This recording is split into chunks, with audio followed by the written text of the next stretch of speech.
Welcome aboard America's Historic Steam Railroads. Visiting a railroad museum is always a fascinating experience, and our program today is no exception to that rule. Hello, I'm Bob Shriver. Let me introduce you to the Illinois Railway Museum. The museum is located about 60 miles northwest of the city of Chicago, in the small town of Union, Illinois, and it is operated by a large group of very dedicated volunteers. You'll find a fully operating railroad museum with numerous display barns containing some outstanding equipment, such as Midwestern interurbans and streetcars, private passenger cars, electric locomotives, vintage diesel locomotives, the fully operational 1936 Budd articulated stainless steel Burlington, Nebraska Zephyr, a great selection of rolling stock, and of course, the mighty steam locomotives. Our visit to the museum was during a special weekend event called Members Weekend, and we were very fortunate to see a large selection of equipment operating. So sit back, relax, and enjoy your trip on America's historic steam railroads.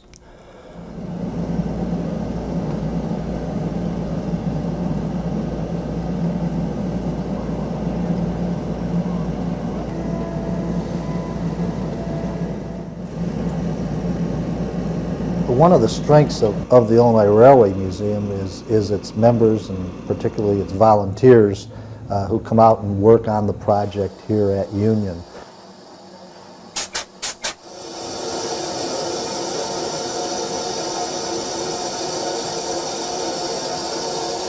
We have on any given weekend probably somewhere between 35 to 50 volunteers out here who are actually working on equipment, in the restoration of the equipment and that, or else in the operations of the museum. Did Ed get that sealed down tight?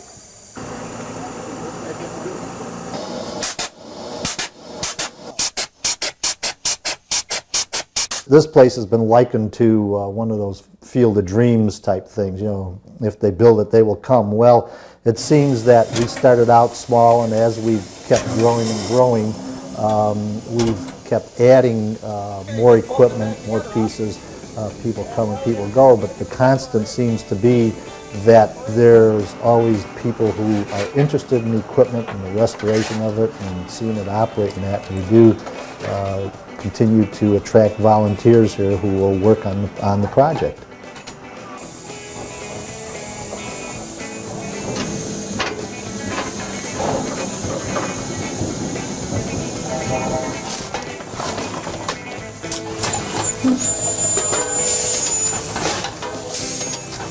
As a volunteer organization,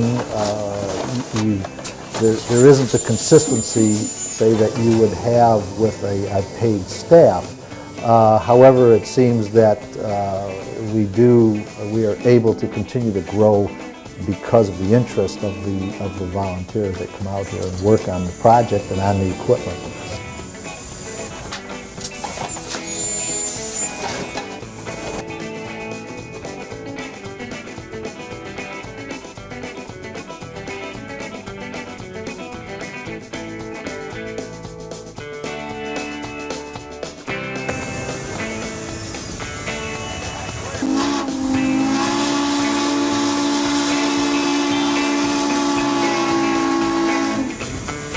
If somebody said to me that, you know, you're going to have this cornfield in McHenry County and there's going to be 300 pieces of railroad equipment in this cornfield, and it's all going to be, you know, there's going to be people coming to this cornfield to see this railroad equipment and that, if somebody told me that 35 years ago, I'd have told them they're nuts. What the public will see when they walk through here is for example, in Barn 3, that's where all the steam passenger coaches, or most of the steam passenger coaches that are stored inside are kept. Some restoration work goes on at Barn 3 by the coach department fellas.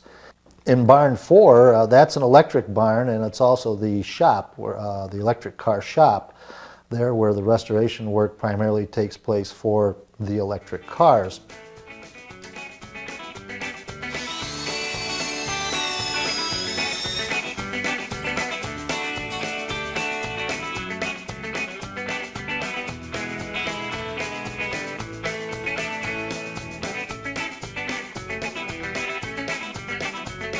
The museum prides itself in returning trolley and passenger cars to their original condition using old photographs and modern materials.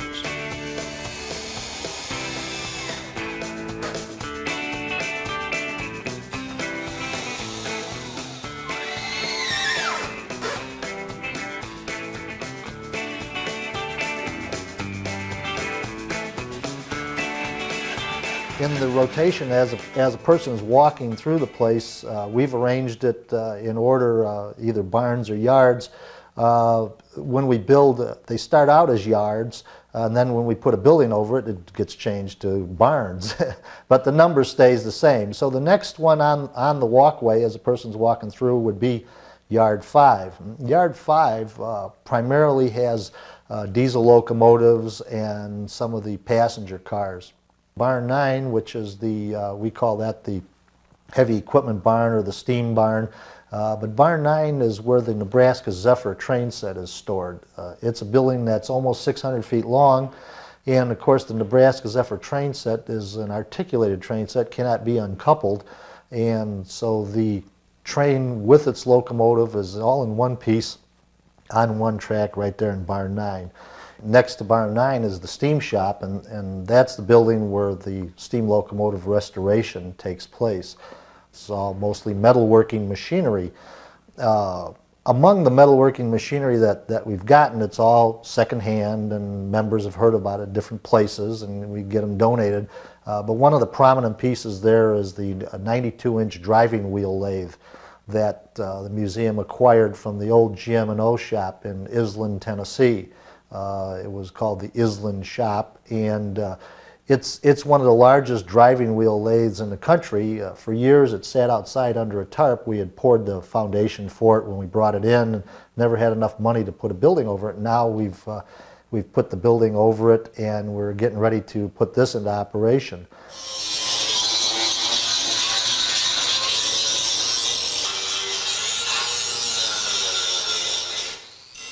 About 10 years ago, we got a set of passenger cars that came in, and they were all in such bad condition. I more or less felt sorry for the equipment. I thought it would be nice if somebody did some actual restoration on these cars, so I more or less picked out a car that was in the best condition, and I started working on it. 1630 is a Baldwin locomotive built in 1918 with a 210 wheel placement. The locomotive was one of 400 that had been ordered by the country of Russia. 312 had been shipped when the United States stopped further shipments due to the Bolshevik Revolution. The locomotive was retired from the Frisco line in 1950 and was donated to the museum in 1965.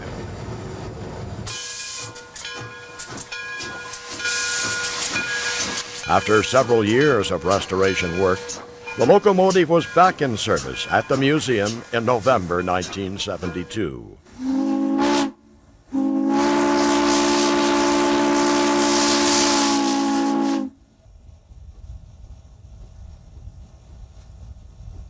Its weight is 105 tons, and it has 52-inch drivers. The museum's steam collection varies from the smallest to the largest. When I say the smallest, we have an 040 tank engine. Our largest locomotive is a 2882. It's a Y3 type locomotive from the Norfolk and Western. It's an articulated locomotive. We have several consolidation types, the 280s,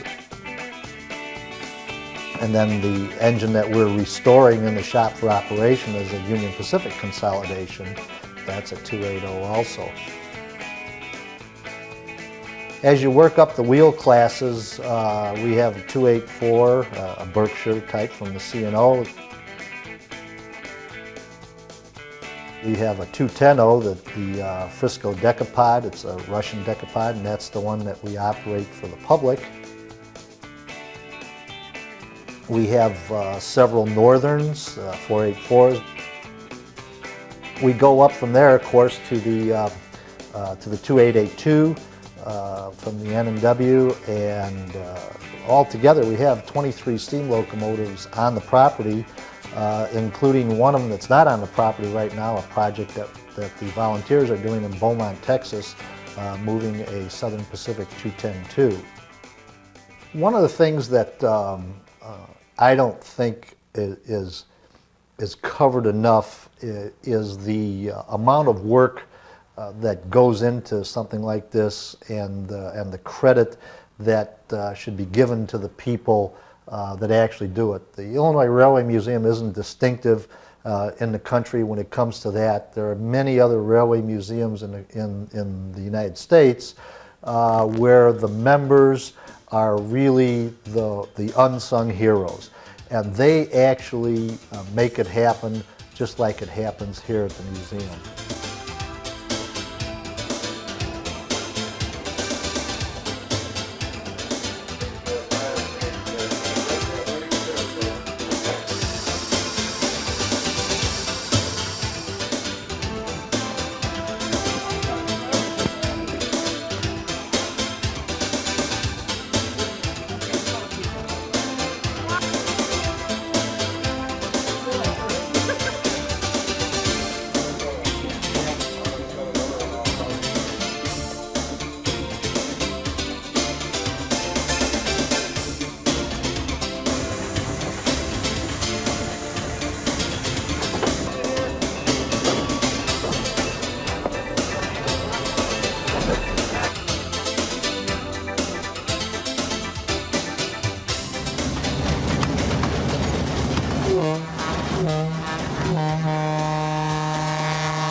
The museum's collection of trolleys include wooden as well as steel.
Passengers are fascinated with the electric locomotive as it gets ready to pull the next train. We're open April and May on Saturdays and Sundays, and the same in September and October, and then we're open daily from Memorial Day to Labor Day. During those days in the summer months when we are open on a daily basis, we operate electric cars, and then on the weekends when the most volunteers come out and that, we operate steam and diesels. Your meet at Johnson Siding is the 1630 steam train. 415 at 1374, your locations, please. Run the 4000s over. Roger that, I'll be in contact.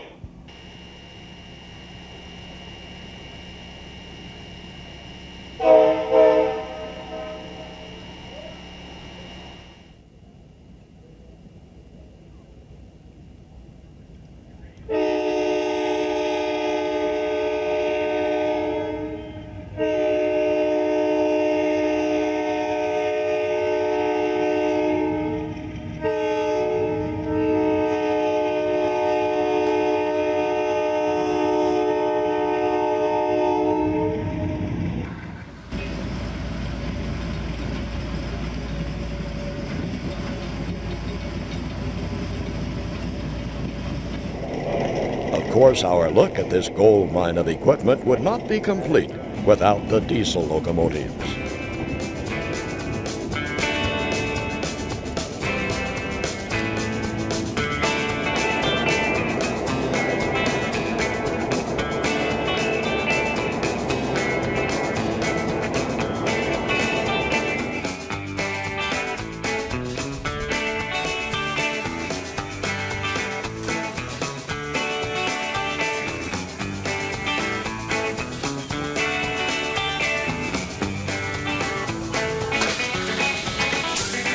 An interesting feature of the museum when steam locomotives operate are the cab tours between each run. The tours hold great fascination for young and old.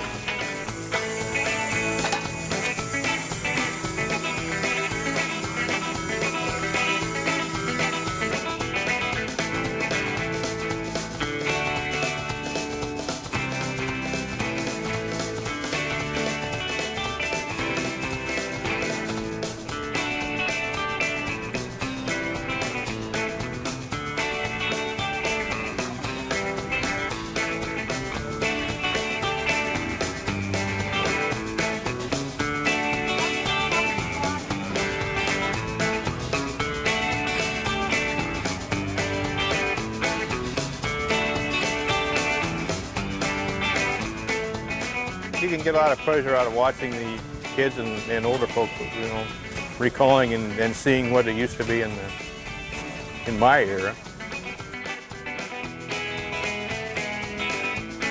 The museum began in 1953 in a different location in North Chicago, Illinois, and started out with one car in the collection and moved to this location in 1964 in Union, Illinois.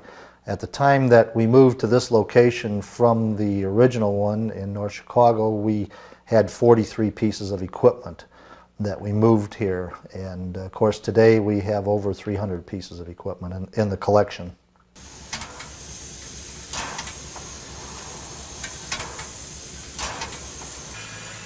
The Illinois Railway Museum is really an enthusiast's dream, you might say, because it's a living history museum. Does the same thing here as many of the short lines do, except on a larger scale.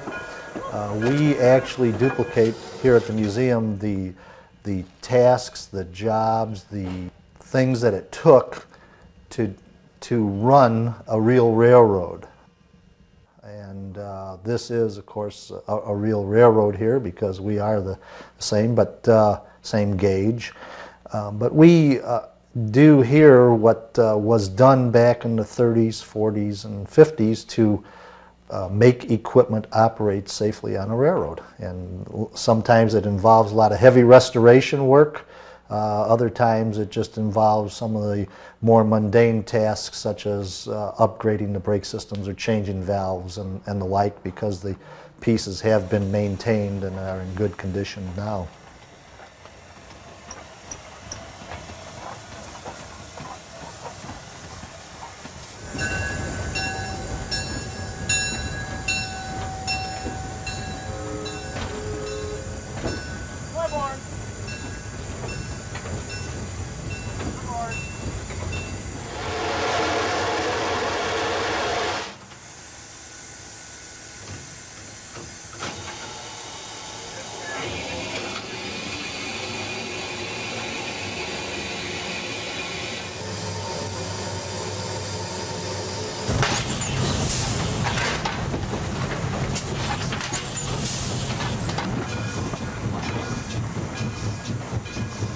As we start our trip, the engineer receives the train orders just like the old days.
Here's a rare sight and a treat for all rail fans, a steam train thundering past a standing diesel train on a siding.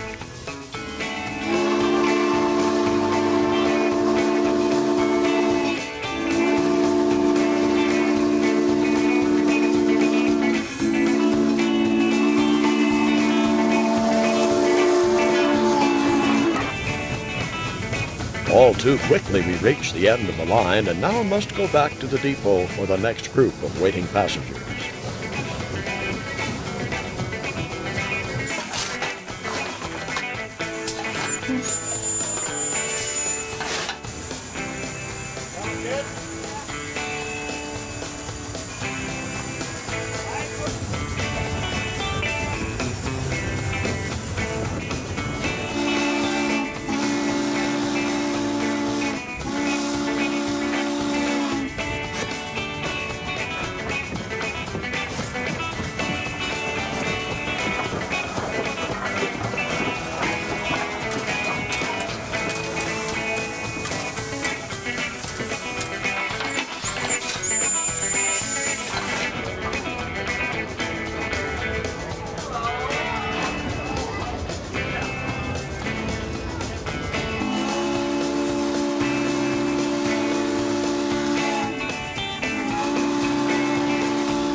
Watch your step, hold on the railing.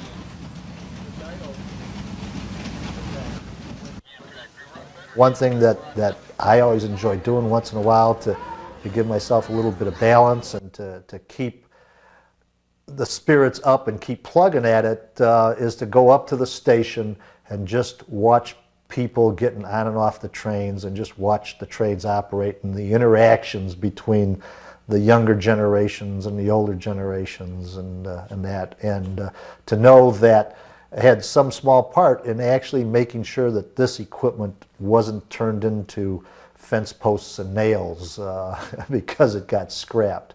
I think that that's one of the things that sometimes you lose sight of in volunteer organizations because you're so deep into your project that you screen out all of the other things that are really important when it really comes down to it.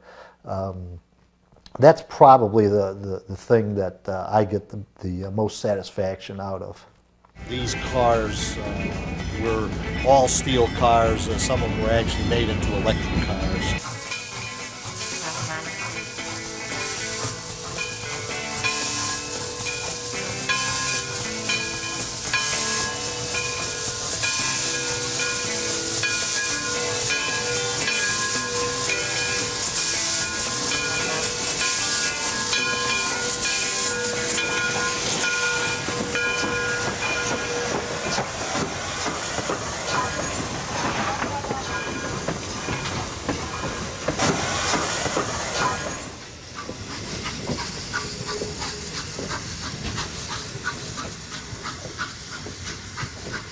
The thing that I find most gratifying here at the museum and that keeps you going is the knowledge that I had some small part in seeing something preserved for future generations.